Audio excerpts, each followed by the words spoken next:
what is it about cycling that to some people it makes it so fascinating, I suppose. I know it to me it's more like an escape.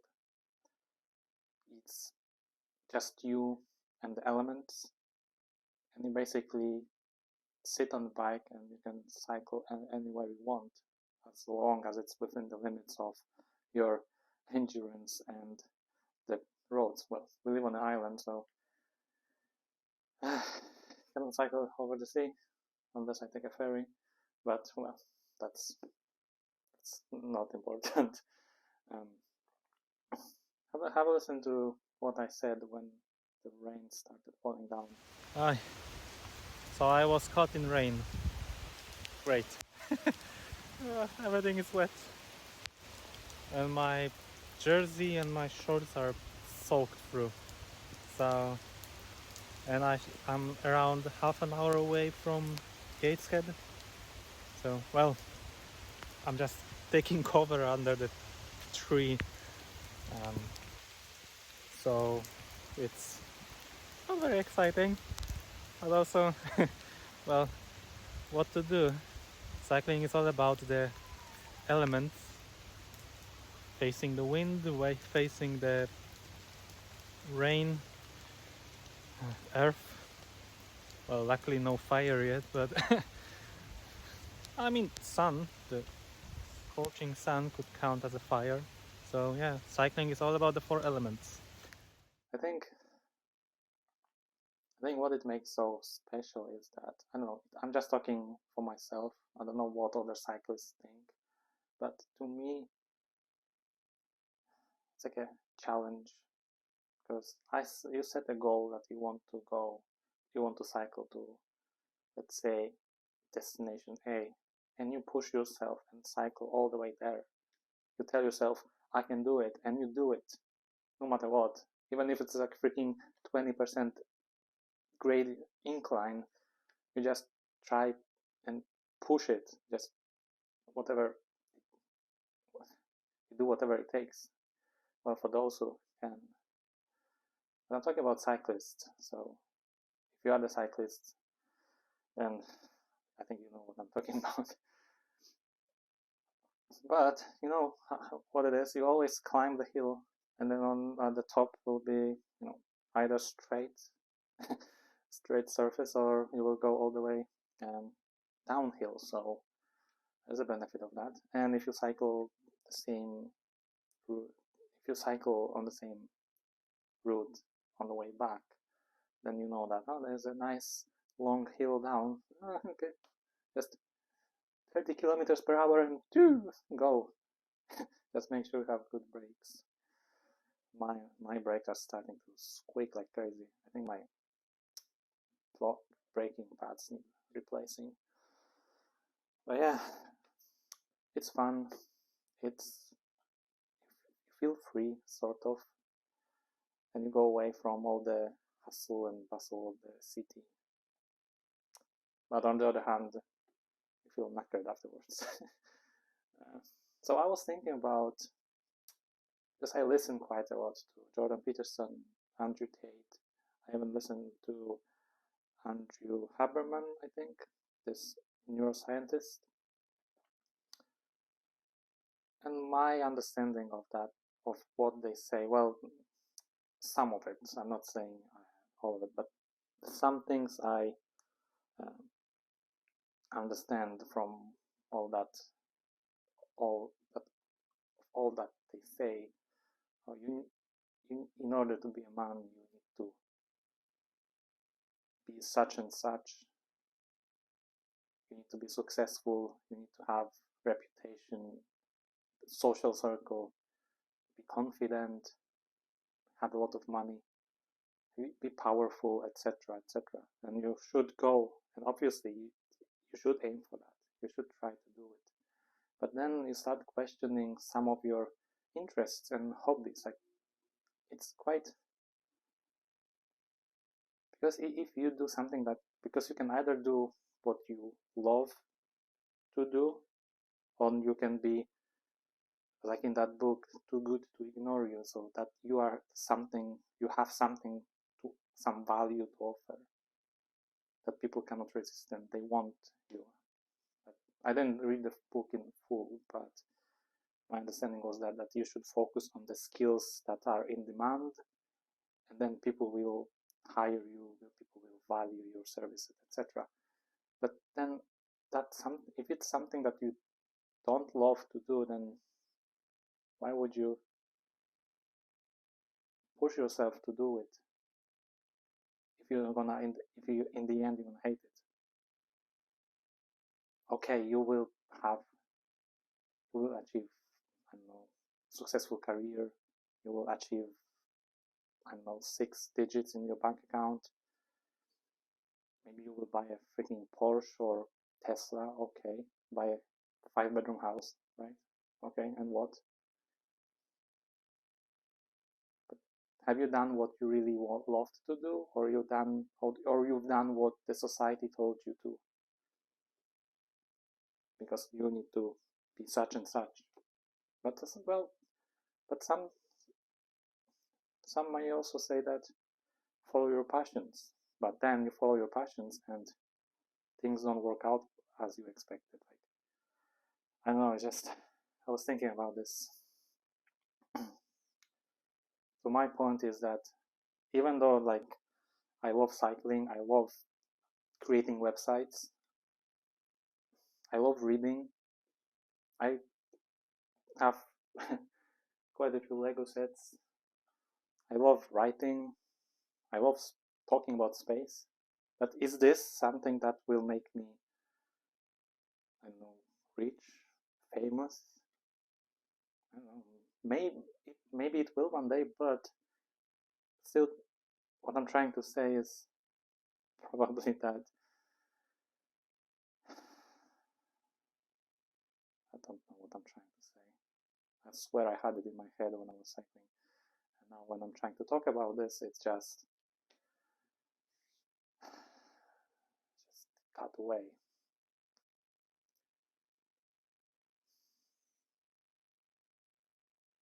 I think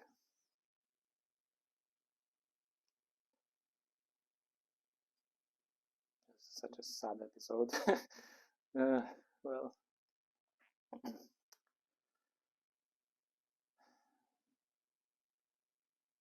trying to make a point. I just cannot phrase it correctly so that you guys understand. That's my problem. I cannot articulate properly what I'm trying to say. I have it at work sometimes too. I say one thing, and my boss understands something completely different. I know, maybe it's because of my accent or the way I say things, or just, I don't know. But anyway, so trip to Hexham was one return trip to Hexham is 54 miles according to Google Maps, and it was along the cycle route 72 from Gateshead, well, from Newcastle Quayside all the way to Hexham. And I was in Hexham and I was like, oh, I'll find something to eat maybe. But this place was empty. I mean, there was nothing there. Well, maybe I don't know because I don't know the place, but there was nothing there. No independent bakeries, no independent coffee shops. I had to go to freaking Greg's to get food, otherwise I would starve on the way back. So I don't know Hexham, what is going on there, but I think as a tourist destination, it would be really cool to have some independent shops there and make it more cyclist friendly. Because you don't even leave a bike there. I don't know. Maybe I was just too anxious about leaving it outside, just because someone could just nick it, and I don't have to take a train or walk back, which is 4 hours. Right. No, so cycling. I think many cyclists can relate to the things I said before about cycling. But I would like to hear what you think about this and whether or not you agree with what I tried to explain, that although you have some passion, you know that this passion will not make you rich or famous, or because it's just, I think if you have a passion for something, you should cultivate it from very early age. And I think, and I had that discussion before, that it's either parents or education system fails to help young people to cultivate that passion. Like, my problem is that when I was at school, teachers, or at least the class tutor, should have the responsibility to understand like what their passions are and whether or not, and help them to build, to cultivate those passions into something that in the future will make them, well, will become part of their significant part of their life, the thing they could follow in the future, like something that they can cultivate and become really great at it. And that's my kind of sad story point about cultivating hobbies and passions, so that later you can be really good at it. I was watching this new series on Netflix about the Tour de France, and the guys who race in that tournament, in this race, they go through hell, but you need to start from a very young age, right? I started cycling when I was very young, but I never thought about cycling as a career or something to cultivate into something bigger, such as professional, so I can compete. For me, it was just a mode of transportation and just having fun. But the older you get, I think the older I get, the more I understand that shit. I still do it. There's so many things I still do from my childhood that I really love. I still cycle, I still write. I recently submitted one of my short stories to a competition that will go great. It will go great. It's my first time, so we'll see what happens. But as I said, I think it's either parents' responsibility or school's responsibility to help children to find the passions they should follow and cultivate. And I think that's one of the messages in this video. But also another message is that if you love something, do it. If you challenge yourself, finish it. Just push yourself. Like, if you love something, you will challenge yourself to accomplish that thing you love, because it's part of you. That's who you are. So yeah,